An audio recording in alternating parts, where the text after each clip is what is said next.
Hi all, welcome to CIT Samagra. ഇന്നത്തെ topic 10ാം ക്ലാസ്സിലെ social സയൻസിലെ 8ാമത്തെ ചാപ്റ്ററായ ജനാധിപത്യം ഒരു ഇന്ത്യൻ അനുഭവം എന്ന ചാപ്റ്ററാണ് നമ്മൾ ഡിസ്കസ് ചെയ്യുന്നത്. അതിൻ്റെ കണ്ടിന്യൂഷനാണ്. ഫസ്റ്റ് പാർട്ട് കഴിഞ്ഞ് സെക്കൻഡ് പാർട്ടാണ് വായിക്കുന്നത്. ഓക്കെ, നെക്സ്റ്റ് നമ്മൾ പറയുന്നത് സ്ത്രീ മുന്നേറ്റങ്ങളെ കുറിച്ചാണ്. ലിംഗസമത്വം, സ്ത്രീകൾക്ക് വിദ്യാഭ്യാസം, തൊഴിൽ, സാമൂഹിക രാഷ്ട്രീയ മേഖലകളിൽ ആനുപാതിക പ്രാതിനിധ്യം തുടങ്ങിയ ആവശ്യങ്ങൾക്ക് വേണ്ടിയിട്ട് നിലകൊള്ളുന്ന പ്രസ്ഥാനങ്ങളാണ് സ്ത്രീകളുടെ അവകാശ പ്രസ്ഥാനങ്ങൾ. സ്ത്രീ സമൂഹം നേരിടുന്ന പ്രശ്നങ്ങളാണ് ഗാർഹിക പീഡനം, അവകാശ നിഷേധം, അടിച്ചമർത്തലുകൾ, ലൈംഗിക അതിക്രമം, പുരുഷ മേധാവിത്വം. സ്ത്രീകൾ നേരിടുന്ന പ്രശ്നങ്ങൾക്ക് പരിഹാരം തേടുന്നതിനായിട്ട് രാജ്യത്ത് നിരവധി പ്രസ്ഥാനങ്ങൾ രൂപപ്പെട്ടിട്ടുണ്ട്. അതിലാണ് ഫസ്റ്റത്താണ് ചാരായ വിരുദ്ധ പ്രസ്ഥാനം. ചാരായ വിരുദ്ധ പ്രസ്ഥാനം നോക്കാം. 1990 ആന്ധ്രാപ്രദേശിലെ നെല്ലൂർ ജില്ലയിൽ ഉയർന്നു വന്ന സ്ത്രീ മുന്നേറ്റ പ്രസ്ഥാനമാണ് ചാരായ വിരുദ്ധ പ്രസ്ഥാനം. 1990 ആന്ധ്രാപ്രദേശിലെ നെല്ലൂർ ജില്ലയിൽ ഉയർന്നു വന്ന സ്ത്രീ മുന്നേറ്റ പ്രസ്ഥാനമാണ് ചാരായ വിരുദ്ധ പ്രസ്ഥാനം. ആയിരക്കണക്കിന് സ്ത്രീകൾ അണിചേർന്ന ചാരായ വിരുദ്ധ പ്രസ്ഥാനം ആന്ധ്രാപ്രദേശിലാകെ വ്യാപിച്ചു. പ്രാദേശികമായിട്ട് നിർമ്മിച്ച് വിതരണം ചെയ്തിരുന്ന ലഹരി പാനീയമായിരുന്നു ചാരായം. ലഹരിയുടെ വ്യാപകമായ ഉപയോഗം സമൂഹത്തിൽ അന്തഃഛിദ്രം സൃഷ്ടിക്കുകയും യുവാക്കളുടെ മാനസിക ശാരീരിക നില തകരാറിലാക്കുകയും ചെയ്തു.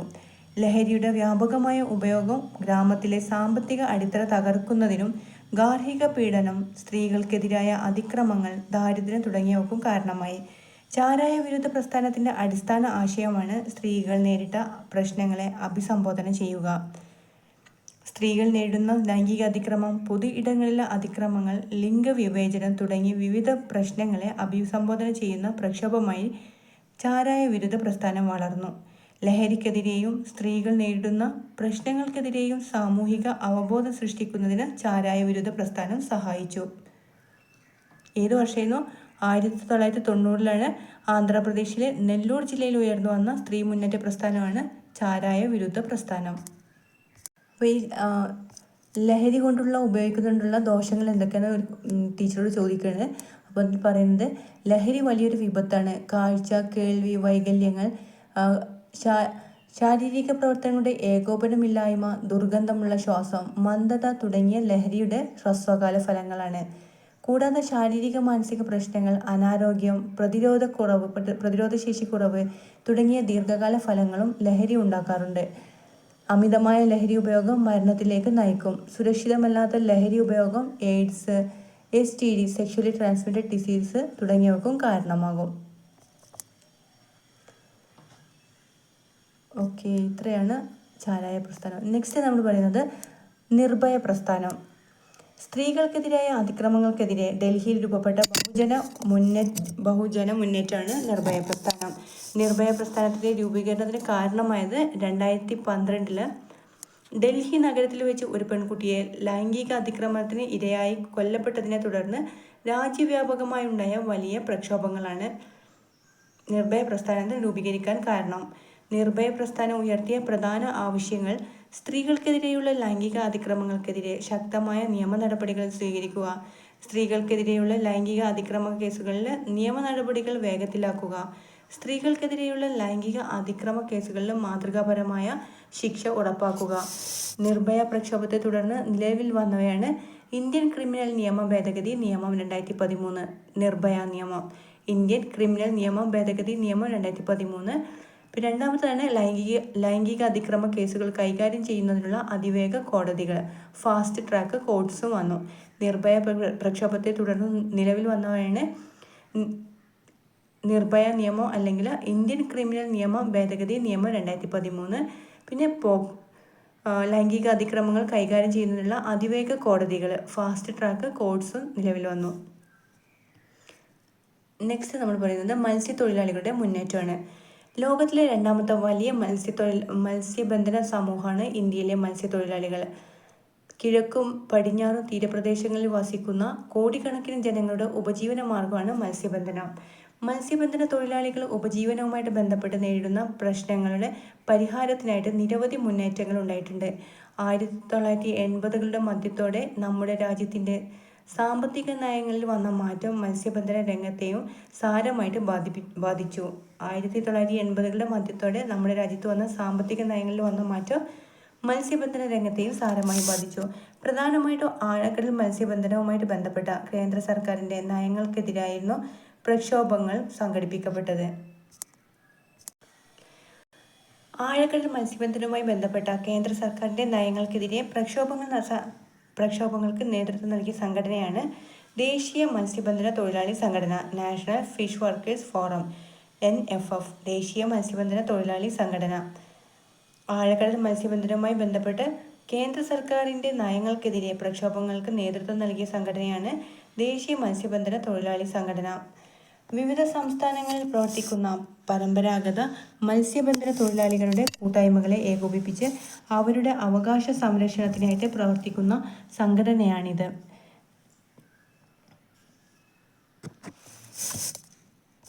ഇതാണ് ദേശീയ മത്സ്യത്തൊഴിലാളി സംഘടനയുടെ ലോഗോ. നാഷണൽ ഫിഷ് വർക്കേഴ്സ് ഫോറത്തിൻ്റെ ലോഗോ ആണിത്. വിവിധ സംസ്ഥാനങ്ങളിൽ പ്രവർത്തിക്കുന്ന പരമ്പരാഗത മത്സ്യത്തൊഴിലാളികളുടെ കൂട്ടായ്മകളെ ഏകോപിപ്പിച്ച് അവരുടെ അവകാശ സംരക്ഷണത്തിനായിട്ട് പ്രവർത്തിക്കുന്ന സംഘടനയാണിത്. ദേശീയ മത്സ്യബന്ധന തൊഴിലാളി സംഘടന. ഇന്ത്യയുടെ കടൽ പ്രദേശം വിദേശ കമ്പനികൾക്ക് മത്സ്യബന്ധനത്തിനായിട്ട് അനുവദിക്കപ്പെട്ടത്, വിദേശ കമ്പനികൾക്ക് ഇന്ത്യ തീരത്ത് മത്സ്യബന്ധനത്തിന് ട്രോളിംഗ് ലൈസൻസ് അനുവദിച്ചത് തുടങ്ങിയ പ്രശ്നങ്ങൾ പരമ്പരാഗത മത്സ്യബന്ധന മേഖലയെ തകർക്കുന്നു എന്നാണ് ചൂണ്ടിക്കാണിച്ചായിരുന്നു നിയമ പോരാട്ടങ്ങളും പ്രത്യക്ഷ സമരങ്ങളും അരങ്ങേറിയത്. കടലോര പരിസ്ഥിതി സംരക്ഷണവും NFFൻ്റെ പ്രധാന ലക്ഷ്യങ്ങളിൽ ഒന്നാണ്. NFF എന്ന് പറയുന്നത് നാഷണൽ ഫിഷ് വർക്കേഴ്സ് ഫോറം. കടലോര പരിസ്ഥിതി സംരക്ഷണവും പ്രധാന ലക്ഷ്യങ്ങളിലൊന്നാണ്. NFFൻ്റെ നേതൃത്വത്തിൽ തൊഴിലാളികളെ സംഘടിപ്പിച്ച് അവകാശ പോരാട്ടം ശക്തമാക്കിയത് കേരളത്തിലെ മത്സ്യത്തൊഴിലാളികളാണ്. മത്സ്യബന്ധന തൊഴിലാളികളുടെ സംഘടനാ ബോധം ഉണർന്നത് ജനാധിപത്യ സംവിധാനത്തിന് അവരുടെ പങ്കാളിത്തം വർദ്ധിക്കാൻ സഹായകമായിട്ടുണ്ട്. നെക്സ്റ്റ് ആണ് എൻവയോൺമെൻറ്റ് മൂവ്മെൻറ്റ്സ് അല്ലെങ്കിൽ പരിസ്ഥിതി പ്രസ്ഥാനങ്ങൾ. അശാസ്ത്രീയമായ വികസനം സൃഷ്ടിക്കുന്ന പരിസ്ഥിതി പ്രശ്നങ്ങൾക്കും അതുമൂലമുണ്ടാക്കുന്ന സാമൂഹിക നീതി നിഷേധത്തിനും എതിരെ ഉയർന്നു വന്ന പ്രസ്ഥാനങ്ങളാണ് പരിസ്ഥിതി പ്രസ്ഥാനങ്ങൾ പ്രധാനമായിട്ടും അഭിസംബോധന ചെയ്യുന്ന പ്രശ്നങ്ങളാണ് വൻകിട ജലസേചന പദ്ധതികൾ, വ്യവസായങ്ങൾ, ഖനനം, വനനശീകരണം തുടങ്ങിയ ഉണ്ടാക്കുന്ന പാരിസ്ഥിതിക സാമൂഹിക പ്രശ്നങ്ങൾ. പരിസ്ഥിതി പ്രസ്ഥാനങ്ങൾ ഇടപെട്ട വിവിധ വിഷയങ്ങളാണ് പ്രകൃതി വിഭവങ്ങളുടെ സംരക്ഷണം. പാരിസ്ഥിതിക പ്രസ്ഥാനങ്ങൾ ഇടപെട്ട വിവിധ വിഷയങ്ങളാണ് പ്രകൃതി വിഭവങ്ങളുടെ സംരക്ഷണം, ജൈവ വൈവിധ്യങ്ങളുടെ സംരക്ഷണം, പരിസ്ഥിതി നയരൂപീകരണം, പാരിസ്ഥിതിക അവബോധം വളർത്തൽ, സുസ്ഥിര വികസനം. അഖിലേന്ത്യാ തലത്തിൽ ശ്രദ്ധ നേടിയ ചില പ്രധാന പരിസ്ഥിതി മുന്നേറ്റങ്ങളാണ് ചിപ്കോ പ്രസ്ഥാനം, നർമ്മദ ബച്ചാവോ ആന്തോളൻ, സൈലന്റ് വാലി. അഖിലേന്ത്യാ തലത്തിൽ ശ്രദ്ധ നേടിയ ചില പ്രധാനപ്പെട്ട പരിസ്ഥിതി മുന്നേറ്റങ്ങളാണ് ചിപ്കോ പ്രസ്ഥാനം, നർമ്മദ ബച്ചാവോ ആന്തോളൻ, സൈലന്റ് വാലി. ചിപ്കോ പ്രസ്ഥാനം നോക്കാം. ചിപ്കോ പ്രസ്ഥാനത്തിൻ്റെ നേതാവ് സുന്ദർലാൽ ബഹുഗുണയാണ്. ചിപ്കോ പ്രസ്ഥാനത്തിൻ്റെ നേതാവാണ് സുന്ദർലാൽ ബഹുഗുണ. ഉത്തരാഖണ്ഡിലെ ഹിമാലയൻ പ്രദേശങ്ങളിൽ നിന്നും വ്യവസായങ്ങൾക്കായിട്ട് വൻതോതിൽ വൃക്ഷങ്ങൾ മുറിക്കുന്നതിനെ എതിർത്തു. തദ്ദേശീയ ജനതയ്ക്ക് വനവിഭവങ്ങൾക്ക് മേലുള്ള അവകാശങ്ങൾ സംരക്ഷിക്കാനായിട്ട് നിലകൊണ്ടു. സ്ത്രീ പങ്കാളിത്തവും നേതൃത്വവും ഉണ്ടായിരുന്നു. വൃക്ഷങ്ങളെ ആലിംഗനം എന്നതാണ് ഇതിൻ്റെ സമരരീതി. ചിപ്കോ പ്രസ്ഥാനത്തിൻ്റെ സമരരീതി വൃക്ഷങ്ങളെ ആലിംഗനം ചെയ്യുന്നതായിരുന്നു ഇതിൻ്റെ സമരരീതി. നെക്സ്റ്റ് ആണ് നർമ്മദ ബച്ചാവോ ആന്തോളൻ. നർമ്മദ നദിയിലെ സർദാർ സരോവർ പദ്ധതിക്കെതിരായി രൂപപ്പെട്ട പ്രസ്ഥാനമാണ് നർമ്മദ ബച്ചാവോ ആന്തോളൻ. ഗോത്രവർഗ ജനതയുടെ കുടിയൊഴിപ്പിക്കലിനെതിരെ പ്രവർത്തിച്ചു. തദ്ദേശീയ ജനതയുടെ ജീവനോപാധികൾ സംരക്ഷിക്കുന്നതിനായിട്ട് പ്രവർത്തിച്ചു. നീതിപൂർവമല്ലാത്ത കുടിയൊഴിപ്പിക്കലിനെയും പുനരധിവാസത്തിനെയും എതിരെ നിലകൊണ്ടു. Next Silent Valley. സൈലന്റ് വാലിയിലെ നിർദ്ദിഷ്ട ജലവൈദ്യുത പദ്ധതിക്കെതിരായ പ്രസ്ഥാനമാണ് സൈലന്റ് വാലി പ്രസ്ഥാനം. മഴക്കാടും ജൈവ വൈവിധ്യങ്ങളും സംരക്ഷിക്കുന്നതിനായിട്ട് നിലകൊണ്ടു. പ്രക്ഷോഭങ്ങളെ തുടർന്ന് സൈലന്റ് വാലി ജലവൈദ്യുത പദ്ധതി ഉപേക്ഷിക്കപ്പെട്ടു. സൈലന്റ് വാലി ദേശീയ ഉദ്യാനമായിട്ട് പ്രഖ്യാപിക്കപ്പെട്ടു. പരിസ്ഥിതി സംഘടനകളുടെയും മറ്റ് ജനകീയ പ്രസ്ഥാനങ്ങളുടെയും ഇടപെടലുകളുടെ ഫലമായിട്ട് നമ്മുടെ രാജ്യത്തുണ്ടായ മാറ്റങ്ങളാണ് നിരവധി പരിസ്ഥിതി സംരക്ഷണ നിയമങ്ങൾ നിലവിൽ വന്നു. പാരിസ്ഥിതിക അവകാശങ്ങൾ സംരക്ഷിക്കുന്ന നിയമങ്ങൾ നിലവിൽ വന്നു.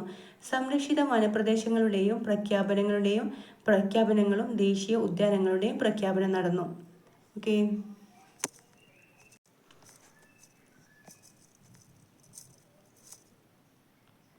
അപ്പോൾ പരിസ്ഥിതി സംഘടനകളുടെയും മറ്റ് ജനകീയ പ്രസ്ഥാനങ്ങളുടെയും ഇടപെടലുകളുടെ ഫലമായിട്ട് നിരവധി പരിസ്ഥിതി സംരക്ഷണ നിയമങ്ങളും പരിസ്ഥിതി അവകാശങ്ങൾ സംരക്ഷിക്കുന്ന നിയമങ്ങളും സംരക്ഷിത വനപ്രദേശങ്ങളുടെ പ്രഖ്യാപനങ്ങളും ദേശീയ ഉദ്യാനങ്ങളുടെ പ്രഖ്യാപനങ്ങളുമെല്ലാം ഇന്ത്യയിൽ ഉണ്ടായിട്ടുണ്ട്.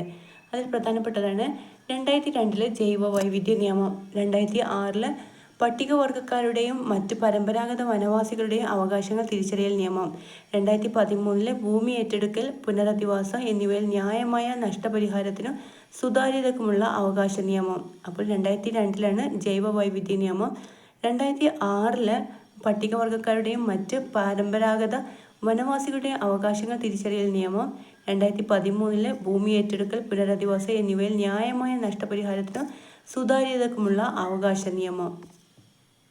ഓക്കെ, നെക്സ്റ്റ് ആണ് കർഷക പ്രസ്ഥാനങ്ങൾ അല്ലെങ്കിൽ പെസന്റ് മൂവ്മെന്റ്സ്. കർഷകർ നേരിടുന്ന പ്രശ്നങ്ങൾ മുൻനിർത്തി നിരവധി മുന്നേറ്റങ്ങൾ ഇന്ത്യയിൽ ഉണ്ടായിട്ടുണ്ട്. ഹരിത വിപ്ലവത്തോടനുബന്ധിച്ച് കാർഷിക മേഖലയ്ക്ക് പ്രോത്സാഹനം ലഭിച്ചിരുന്നുവെങ്കിലും 1980കളുടെ മധ്യത്തോടെ നമ്മുടെ സാമ്പത്തിക നയത്തിൽ വന്ന ഉദാരവൽക്കരണ നയങ്ങൾ കാർഷിക രംഗത്തെ പ്രതിസന്ധിയിലാക്കി. ഉൽപാദനത്തെയും ഭക്ഷ്യസുരക്ഷയെയും തൊഴിൽ മേഖലയെയും ഗുരുതരമായിട്ട് ബാധിക്കുന്നതായിരുന്നു കാർഷിക മേഖലയിലെ പരിഷ്കാരങ്ങൾ. രാജ്യത്തിൻ്റെ വിവിധ പ്രദേശങ്ങളിലുണ്ടായ കർഷക മുന്നേറ്റ പ്രസ്ഥാനങ്ങളാണ് ഭാരതീയ കിസാൻ യൂണിയൻ, ഷേത്കാരി സംഘടന, റയത്ത് സംഘം. എന്തൊക്കെയാണ് രാജ്യത്തിൻ്റെ വിവിധ പ്രദേശങ്ങളിലുണ്ടായ കാർഷിക മുന്നേറ്റ പ്രസ്ഥാനങ്ങളാണ് ഭാരതീയ കിസാൻ യൂണിയൻ. അത് ഏത് സ്റ്റേറ്റിലാണ്? ഉത്തർപ്രദേശിലാണ് ഭാരതീയ കിസാൻ യൂണിയൻ. ഷേത്കാരി സംഘടന മഹാരാഷ്ട്രയിലാണ് ഷേത്കാരി സംഘടന. റയത്ത് സംഘം എന്നുള്ളത് കർണാടകയിലാണ് റയത്ത് സംഘം കർണാടക. അപ്പോൾ ഉത്തർപ്രദേശിലെ ഭാരതീയ കിസാൻ യൂണിയൻ ഉത്തർപ്രദേശ്, മഹാരാഷ്ട്രയിലെ ഷേത്കാരി സംഘടന, കർണാടകയിലാണ് റയത്ത് സംഘം. ഭാരതീയ കിസാൻ യൂണിയൻ ഗ്രാമീണ കർഷകരെ സംഘടിപ്പിച്ച് വൻ പ്രക്ഷോഭങ്ങൾ നടത്തി. 2020-21 കാലഘട്ടത്തിൽ ഡൽഹിയുടെ അതിർത്തി പ്രദേശങ്ങളിലെ കേന്ദ്ര സർക്കാരിൻ്റെ കാർഷിക നിയമങ്ങൾക്കെതിരെ ജനപങ്കാളിത്തം കൊണ്ട് ശ്രദ്ധ നേടിയ കർഷക സമരം സംഘടിപ്പിച്ചത് സംയുക്ത കിസാൻ മോർച്ചയാണ്. 2020-21 കാലഘട്ടത്തിൽ ഡൽഹിയുടെ അതിർത്തി പ്രദേശങ്ങളിലെ കേന്ദ്ര സർക്കാരിൻ്റെ കാർഷിക നിയമങ്ങൾക്കെതിരെ ജനപങ്കാളിത്തം കൊണ്ട് ശ്രദ്ധ നേടിയ കർഷക സമരം സംഘടിപ്പിച്ചത് സംയുക്ത കിസാൻ മോർച്ചയാണ്. സമരത്തെ തുടർന്ന് കർഷകരുടെ ആവശ്യങ്ങൾ സർക്കാർ അംഗീകരിച്ചു. കർഷക പ്രസ്ഥാനങ്ങളുടെ പ്രവർത്തനങ്ങൾ കർഷകരിൽ അവകാശബോധവും ജനാധിപത്യ ബോധവും സൃഷ്ടിക്കുന്നതിന് സഹായകരമായി. ഓക്കെ, നെക്സ്റ്റ് ആണ് വിവരാവകാശത്തിന് വേണ്ടിയിട്ടുള്ള പ്രസ്ഥാനം. പൊതുജന പ്രക്ഷോഭങ്ങൾ വിവരാവകാശത്തിനായിട്ടുള്ള പ്രസ്ഥാനവും അതിനെ തുടർന്നുണ്ടായ നിയമവും പൊതുജന പ്രക്ഷോഭങ്ങൾക്ക് ലഭിക്കുന്ന സ്വീകാര്യതയും വിജയത്തിനും ഉദാഹരണമാണ്. പൊതുജന പ്രക്ഷോഭങ്ങൾക്ക് ലഭിക്കുന്ന സ്വീകാര്യതയും വിജയത്തിനും ഉദാഹരണമാണ് വിവരാവകാശത്തിനായുള്ള പ്രസ്ഥാനവും അതിനെ തുടർന്നുണ്ടായ നിയമവും. വിവരാവകാശത്തിനു വേണ്ടിയുള്ള പ്രസ്ഥാനത്തിന് ആരംഭം കുറിച്ചത് 1990 രാജസ്ഥാനിലെ മസ്ദൂർ കിസാൻ ശക്തി സംഗഠൻ എന്ന സംഘടനയാണ്. 1990 രാജസ്ഥാനിലെ മസ്ദൂർ കിസാൻ ശക്തി സംഗഠൻ എന്ന സംഘടനയാണ് വിവരാവകാശത്തിന് വേണ്ടിയുള്ള പ്രസ്ഥാനത്തിന് ആരംഭം കുറിച്ചത്. MKSS എന്ന സംഘടന ആദ്യമായിട്ട് പൊതുനിർമ്മാണവുമായി ബന്ധപ്പെട്ട രേഖകൾ ലഭ്യമാക്കാനായി ആവശ്യപ്പെട്ടത് രാജസ്ഥാനിലെ ഭീം തഹസിൽ എന്ന പിന്നാക്ക പ്രദേശത്താണ്. ആദ്യമായി പൊതുനിർമ്മാണങ്ങളുമായിട്ട് ബന്ധപ്പെട്ട രേഖകൾ ലഭ്യമാക്കാൻ ആവശ്യപ്പെട്ടത് രാജസ്ഥാനിലെ ഭീം തഹസിൽ എന്ന പിന്നാക്ക പ്രദേശത്താണ്. സ്കൂൾ, ഡിസ്പെൻസറികൾ, ചെറിയ ഡാമുകൾ എന്നിവയുടെ നിർമ്മാണവുമായി ബന്ധപ്പെട്ട പൊതുപണം ദുരുപയോഗം ചെയ്യപ്പെട്ടുവെന്ന സംശയത്താലായിരുന്നു രേഖകൾ ആവശ്യപ്പെട്ടത്. MKSSന്റെ ആഭിമുഖ്യത്തിൽ ഡൽഹി കേന്ദ്രമായി രൂപീകരിക്കപ്പെടുകയും ദേശീയ തലത്തിൽ പ്രചാരണം ആരംഭിക്കുകയും ചെയ്ത കൗൺസിലാണ് വിവരാവകാശത്തിനായുള്ള ദേശീയ council, national council for people's right to Information. MKSSന്റെ ആഭിമുഖ്യത്തിൽ ഡൽഹിയെ കേന്ദ്രമാക്കി രൂപീകരിക്കപ്പെടുകയും ദേശീയ തലത്തിൽ പ്രചാരണം ആരംഭിക്കുകയും ചെയ്ത കൗൺസിലാണ് വിവരാവകാശത്തിനുള്ള ദേശീയ council, national council for people's right to information.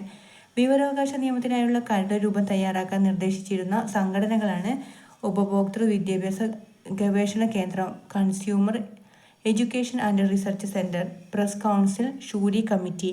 വിവരാവകാശ നിയമത്തിനായുള്ള കരട് രൂപം തയ്യാറാക്കാൻ നിർദ്ദേശിച്ചിരുന്ന സംഘടനകളാണ് ഉപഭോക്തൃ വിദ്യാഭ്യാസ ഗവേഷണ കേന്ദ്രം, പ്രസ് കൗൺസിൽ, ഷൂറി കമ്മിറ്റി. വിവരാവകാശ നിയമം നിലവിൽ വന്നത് 2005 അപ്പോൾ വിവരാവകാശ നിയമത്തിനായിട്ട് കരട് രൂപം തയ്യാറാക്കാൻ നിർദ്ദേശിച്ചിരുന്ന സംഘടനകൾ ഏതൊക്കെയായിരുന്നു? ഉപഭോക്തൃ വിദ്യാഭ്യാസ ഗവേഷണ കേന്ദ്രം അല്ലെങ്കിൽ consumer education and research centre, press council, Suri committee. വിവരാവകാശ നിയമം നിലവിൽ വന്ന ഡേറ്റാണ് 2005 നിലവിൽ വന്നത്. രേഖകളുടെയും വിവരങ്ങളുടെയും ലഭ്യമാക്കൽ ജനാധിപത്യ പ്രക്രിയയെ കൂടുതൽ സുതാര്യവും ശക്തവുമാക്കി മാറ്റുന്നു. വിവരാവകാശ നിയമം അല്ലെങ്കിൽ റൈറ്റ് ടു ഇൻഫർമേഷൻ ആക്ട് നോക്കാം.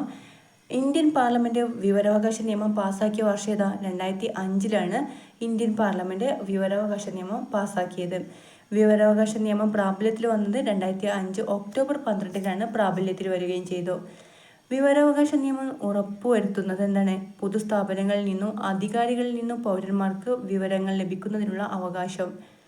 വിവരാവകാശ നിയമപ്രകാരം വിവരങ്ങൾ നൽകേണ്ട സമയപരിധി 30 ദിവസത്തിനുള്ളിലാണ്. ഹർജിക്കാരൻ്റെ ജീവനും സ്വാതന്ത്ര്യത്തിനും ഭീഷണിയായ കാര്യങ്ങളാണെങ്കിൽ 48 മണിക്കൂറിനുള്ളിൽ വിവരങ്ങൾ നൽകണം. വിവരങ്ങൾ നൽകുന്നതിനായിട്ട് ഓരോ സ്ഥാപനത്തിലും പ്രവർത്തിക്കുന്ന ഓഫീസർമാരാണ് ചീഫ് ഇൻഫർമേഷൻ ഓഫീസർ. നിശ്ചിത സമയത്തിനുള്ളിൽ വിവരങ്ങൾ ലഭിക്കാത്ത പക്ഷം ഹർജിക്കാരന് മേലധികാരികളോട് അപ്പീൽ സമർപ്പിക്കാവുന്നതാണ്. വിവരാവകാശ നിയമത്തിൻ്റെ നടത്തിപ്പിനായി കേന്ദ്രത്തിലും സംസ്ഥാനങ്ങളിലും വിവരാവകാശ കമ്മീഷനുകൾ പ്രവർത്തിച്ചു വരുന്നു. ജനാധിപത്യത്തിൽ സുതാര്യത അത്യന്താപേക്ഷിതമായതിനാലും അഴിമതി നിർമ്മാർജ്ജനം ചെയ്യേണ്ടതിനാലും പൊതുകാര്യങ്ങളെ സംബന്ധിച്ച് ആധികാരികമായ വിവരങ്ങൾ പൗരന്മാർക്ക് ലഭ്യമാക്കേണ്ടതുണ്ട്. ഓക്കെ, ഇത്രയാണ് വിവരാവകാശ നിയമത്തെക്കുറിച്ച് പറഞ്ഞത്. ഇന്ത്യൻ പാർലമെന്റ് വിവരാവകാശ നിയമം പാസ്സാക്കിയ വർഷം എന്നാണ്? 2005 വിവരാവകാശ നിയമം പ്രാബല്യത്തിൽ വന്ന ഡേറ്റ് എന്നാ? 2005 ഒക്ടോബർ 12 നിലവിൽ വന്നത്, പ്രാബല്യത്തിൽ വന്നത്. ഇനി വിവരാവകാശ നിയമപ്രകാരം വിവരങ്ങൾ നൽകേണ്ട സമയപരിധി എത്രയാണ്? 30 ദിവസത്തിനുള്ളിൽ. ഈ ഹർജിക്കാരൻ്റെ ജീവനും സ്വാതന്ത്ര്യത്തിനും ഭീഷണിയായിട്ടുള്ള കാര്യങ്ങളാണെങ്കിൽ എത്ര സമയത്തിനുള്ളിൽ കൊടുക്കണം? 48 മണിക്കൂറിനുള്ളിൽ വിവരങ്ങൾ നൽകണം. വിവരങ്ങൾ നൽകുന്നതായിട്ട് ഓരോ സ്ഥാപനത്തിനും പ്രവർത്തിക്കുന്ന ഓഫീസർമാരാണ് ചീഫ് ഇൻഫർമേഷൻ ഓഫീസേഴ്സാണ്. ഓക്കെ, നെക്സ്റ്റ് ആണ് നമ്മൾ പഠിക്കുന്നത് പ്രാദേശിക പ്രസ്ഥാനങ്ങൾ. വൈവിധ്യങ്ങൾ നിറഞ്ഞ രാജ്യമാണ് ഇന്ത്യ. ഭൂപ്രകൃതി, കാലാവസ്ഥ, ഭാഷ, സംസ്കാരം, ജീവിത രീതി, മതം, വംശം തുടങ്ങിയ വൈവിധ്യത്തിൻ്റെ അടിസ്ഥാനത്തിൽ ഒരു പ്രദേശത്തിന് പ്രത്യേക പരിഗണന, ആനുകൂല്യം, സംരക്ഷണം തുടങ്ങിയ ആവശ്യങ്ങൾക്കായിട്ട് ഉടലെടുക്കുന്ന പ്രസ്ഥാനങ്ങളാണ് പ്രാദേശിക പ്രസ്ഥാനങ്ങൾ. അതിന് ഉദാഹരണമാണ് ദ്രാവിഡ പ്രസ്ഥാനം. ഉന്നയിക്കുന്ന ആവശ്യത്തിൻ്റെ അടിസ്ഥാനത്തിൽ പ്രാദേശിക പ്രസ്ഥാനങ്ങളെ 3 തരംതിരിക്കാം. എങ്ങനെ 3 തരംതിരിക്കാം? ഫസ്റ്റ് തന്നെ കുടിയേറ്റ വിരുദ്ധ പ്രസ്ഥാനങ്ങൾ, രണ്ടാമത്തത് പ്രാദേശിക സ്വയംഭരണ പ്രസ്ഥാനങ്ങൾ, വിഘടനവാദ പ്രസ്ഥാനങ്ങൾ. അപ്പോൾ എന്താണ് പറയുന്നത്? ഉന്നയിക്കുന്ന ആവശ്യത്തിൻ്റെ അടിസ്ഥാനത്തിൽ പ്രാദേശിക പ്രസ്ഥാനങ്ങളെ 3 തരംതിരിക്കാം. കുടിയേറ്റ വിരുദ്ധ പ്രസ്ഥാനങ്ങൾ, പ്രാദേശിക സ്വയംഭരണ പ്രസ്ഥാനങ്ങൾ, വിഘടനവാദ പ്രസ്ഥാനങ്ങൾ. എന്താണ്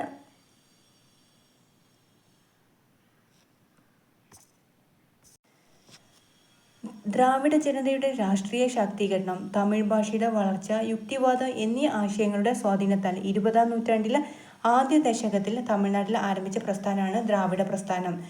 ദ്രാവിഡ ജനതയുടെ രാഷ്ട്രീയ ശാക്തീകരണം, തമിഴ് ഭാഷയുടെ വളർച്ച, യുക്തിവാദം എന്നീ ആശയങ്ങളുടെ സ്വാധീനത്താൽ 20-ാം നൂറ്റാണ്ടിൽ ആദ്യ ദശകത്തിൽ തമിഴ്നാട്ടിൽ ആരംഭിച്ച പ്രസ്ഥാനമാണ് ദ്രാവിഡ പ്രസ്ഥാനം. ദ്രാവിഡ പ്രസ്ഥാനത്തിൻ്റെ ലക്ഷ്യം എന്താണെന്ന് നോക്കാം.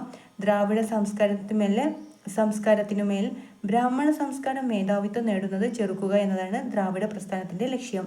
ദ്രാവിഡ സംസ്കാരത്തിനുമേൽ ബ്രാഹ്മണ സംസ്കാരം മേധാവിത്വം നേടുന്നത് ചെറുക്കുക എന്നതാണ്. E.V. രാമസ്വാമി നായ്ക്കരുടെ ആത്മാഭിമാന പ്രസ്ഥാനത്തിൻ്റെ ആശയധാരയിൽ നിന്നാണ് ദ്രാവിഡ പ്രസ്ഥാനം രൂപപ്പെടുത്തത്. E.V. രാമസ്വാമി നായ്ക്കർ രൂപം നൽകിയ രാഷ്ട്രീയ പാർട്ടിയാണ് ദ്രാവിഡ കഴകം. ദ്രാവിഡ കഴകം പിൽക്കാലത്ത് ദ്രാവിഡ മുന്നേറ്റ കഴകമായിട്ട് മാറിയിട്ടുണ്ട്. ദ്രാവിഡ കഴകം പിൽക്കാലത്ത് ദ്രാവിഡ മുന്നേറ്റ കഴകമായി മാറി, DMK. ശക്തമായ പ്രക്ഷോഭങ്ങളിലൂടെ തമിഴ്നാട് രാഷ്ട്രീയത്തെ സ്വാധീനിച്ച DMK 1967 അധികാരത്തിലെത്തി. പിന്നീടുള്ള തമിഴ്നാട് രാഷ്ട്രീയത്തിലെ വിവിധ ദ്രാവിഡ പ്രസ്ഥാനങ്ങളുടെ സ്വാധീനം ദർശിക്കാൻ കഴിയും. ഓക്കെ, അപ്പോൾ EV രാമസ്വാമി നായ്ക്കർ രൂപം നൽകിയ രാഷ്ട്രീയ പാർട്ടിയാണ് ദ്രാവിഡ കഴകം. ദ്രാവിഡ കഴകം പിന്നീട് ഏത് പേരിൽ അറിയപ്പെടുന്നത്? ദ്രാവിഡ മുന്നേറ്റ കഴകമായിട്ട് മാറി. ഈ DMK പാർട്ടി അധികാരത്തിലെത്തിയ വർഷം ഏതാണ്? 1967 DMK പാർട്ടി അധികാരത്തിലെത്തിയത്. ദ്രാവിഡ പ്രസ്ഥാനത്തിൻ്റെ ലക്ഷ്യം എന്താണ്? ദ്രാവിഡ സംസ്കാരത്തിന് മേലെ ബ്രാഹ്മണ സംസ്കാരം മേധാവിത്വം നേടുന്നത് തടയുക എന്നതാണ് അതിൻ്റെ ലക്ഷ്യം. ഓക്കെ, നെക്സ്റ്റ് ആണ് കുടിയേറ്റ വിരുദ്ധ പ്രസ്ഥാനങ്ങൾ. അപ്പോൾ നമ്മൾ എന്താ പഠിക്കുന്നത്? ഉന്നയിക്കുന്ന ആവശ്യത്തിൻ്റെ അടിസ്ഥാനത്തിൽ പ്രാദേശിക പ്രസ്ഥാനങ്ങൾ 3ആയിട്ട് തരംതിരിക്കാം. കുടിയേറ്റ വിരുദ്ധ പ്രസ്ഥാനങ്ങൾ, പ്രാദേശിക സ്വയംഭരണ പ്രസ്ഥാനങ്ങൾ, വിഘടനവാദ പ്രസ്ഥാനങ്ങൾ. ഓക്കെ, നെക്സ്റ്റ് നമ്മൾ പറയുന്നത് കുടിയേറ്റ വിരുദ്ധ പ്രസ്ഥാനങ്ങളാണ്. അനിയന്ത്രിത കുടിയേറ്റം ഒരു പ്രദേശത്തെ തദ്ദേശീയ ജനതയ്ക്ക് സൃഷ്ടിക്കുന്ന വംശീയ, ഭാഷാ, സാംസ്കാരിക, സാമ്പത്തിക, തൊഴിൽ പ്രശ്നങ്ങളെ മുൻനിർത്തി രൂപപ്പെടുന്ന പ്രസ്ഥാനങ്ങളാണ് കുടിയേറ്റ വിരുദ്ധ പ്രസ്ഥാനങ്ങൾ. അതിന് എക്സാമ്പിളാണ് ആസാം പ്രസ്ഥാനം. ആസാം പ്രസ്ഥാനം എന്നുള്ളത് കുടിയേറ്റത്തിനെതിരെ, വിശേഷിച്ച് ബംഗ്ലാദേശികളുടെ കുടിയേറ്റത്തിനെതിരെ 1979 മുതൽ 85 വരെ ആസാമിൽ നടന്ന പ്രക്ഷോഭങ്ങൾക്ക് തുടക്കം കുറിച്ച പ്രസ്ഥാനമാണ് ആസാം പ്രസ്ഥാനം. ആസാം പ്രസ്ഥാനത്തിന് നേതൃത്വം നൽകിയത് ആൾ ആസാം സ്റ്റുഡൻസ് യൂണിയനാണ്. ആസാം പ്രസ്ഥാനത്തിൻ്റെ പ്രക്ഷോഭകാരികൾ ഉന്നയിച്ച ആശങ്ക എന്തെന്നാൽ ബംഗ്ലാദേശിൽ നിന്നുള്ള അനധികൃത കുടിയേറ്റം ആസാം ജനതയുടെ തൊഴിലവസരങ്ങൾ ഇല്ലാതാക്കുമെന്നും ദാരിദ്ര്യത്തിനും സാമ്പത്തിക പ്രതിസന്ധിക്കും കാരണമാകുമെന്നാണ് ആസാം പ്രവർത്തകരുടെ പ്രക്ഷോഭകാരികൾ ഉന്നയിച്ച ആശങ്ക. ആസാം പ്രസ്ഥാനത്തിലെ പ്രക്ഷോഭകാരികളുടെ ആവശ്യം എന്താണ്? 1951 ശേഷം അനധികൃതമായിട്ട് ആസാമിൽ കുടിയേറിയവരെ പുറത്താക്കണം. ആസാം പ്രസ്ഥാനത്തിലെ പ്രക്ഷോഭകാരികളുടെ ആവശ്യം എന്താണ്? 1951 ശേഷം അനധികൃതമായിട്ട് ആസാമിൽ കുടിയേറിയവരെ പുറത്താക്കണം എന്നാണ്. വ്യാപകമായ അക്രമങ്ങൾക്കും സംഘർഷങ്ങൾക്കും സമരം വഴിയൊരുക്കി കേന്ദ്ര സർക്കാർ പ്രക്ഷോഭകരുമായിട്ട് 1985 ഒപ്പുവെച്ച കരാറും തുടർന്നുണ്ടായ ജനാധിപത്യ ഇടപെടലുകളും പ്രശ്നത്തെ ഒരു പരിധിവരെ പരിഹരിക്കാൻ സഹായിച്ചു.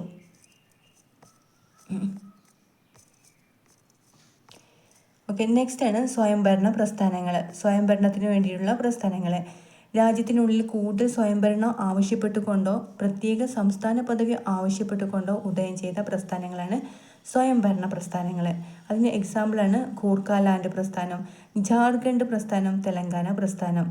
എന്താണ്?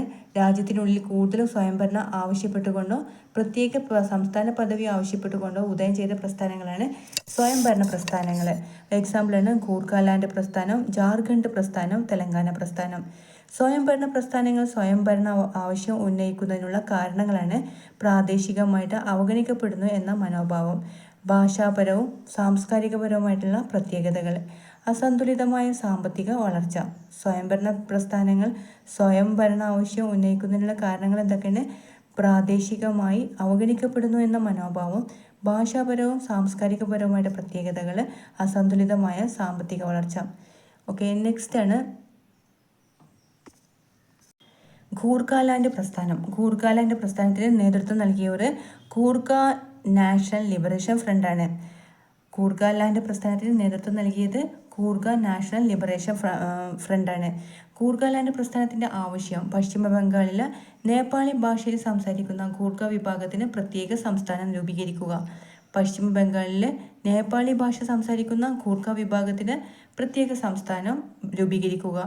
1988 സ്വയംഭരണാധികാരമുള്ള ഡാർജിലിംഗിൽ ഗൂർഖ ഹിൽ കൗൺസിലിന് രൂപം നൽകി. ഗൂർഖ ഹിൽ കൗൺസിലിന് 2012 ഗൂർഖ ഹിൽ കൗൺസിലിന് പകരം ഗൂർഖാലാൻഡ് ടെറിട്ടോറിയൽ അഡ്മിനിസ്ട്രേഷൻ രൂപീകരിച്ചു.